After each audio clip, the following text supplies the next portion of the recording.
Today we are here in Atlanta, Georgia with Georgia Tech. We are hosting a STEM Fest in the McCamish Pavilion. We are engaging the kids of Atlanta, Georgia in hands-on STEM, science, technology, engineering, and math. They're getting a chance to use a flight simulator.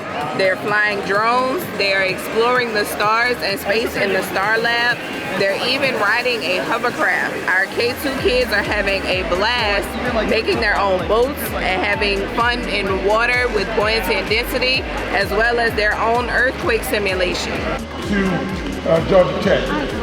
We have a video from my friend and colleague from Georgia Tech, the mayor, and Andre Dickens. I am excited to welcome students, families, and community members to the College of Engineering STEM Fest, focused on circuits and electricity. This event celebrates the innovation and creativity that power Atlanta's future. STEM subjects are the foundation of progress in transportation, energy, healthcare, and more.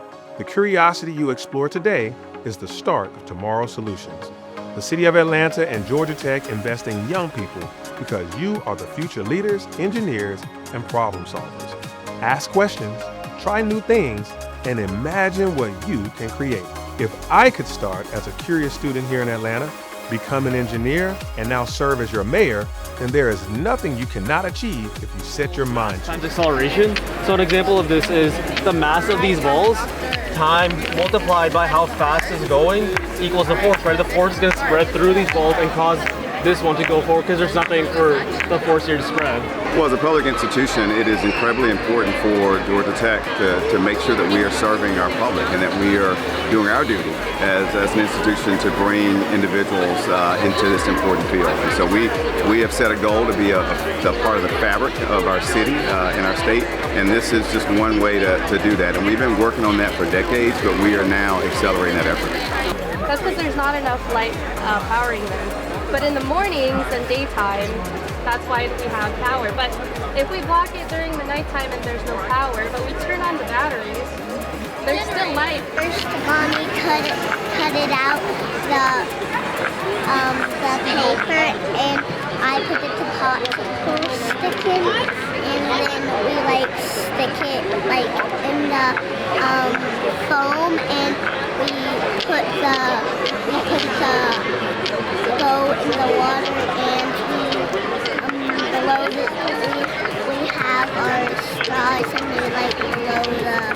I think it was great. We did a lot of activities, and she learned a lot, and she had a lot of fun. Shaking like this, people on top. Yeah, exactly.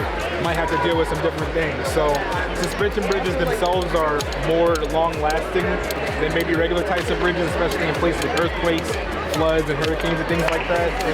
I didn't realize it was going to be as detailed, as thorough with just the tables that they had out with all the different science aspects and just innovation.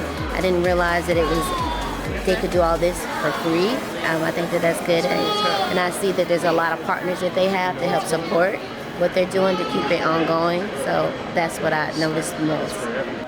This is our engine table. It's amazing how kids love to learn about engines. We have a 8-cylinder engine. We have airplane engines. We have a 4-stroke diesel cylinder model. So it just allow kids to see actually how engines work and how cars are propelled. There's the cylinder locking thing. So why the hacking somewhere? Oh, the knocking? Yeah, the piston knocking thing. Yeah, the knocking, right? Yeah. So sometimes you get knocking when your combustion. Your combustion is your explosion. When it doesn't combust 100%. So you get a knocking, right? You may get multiple combustion, right? Boom, boom, boom, boom, boom, boom, boom, boom, boom. But what you really want is just one boom. And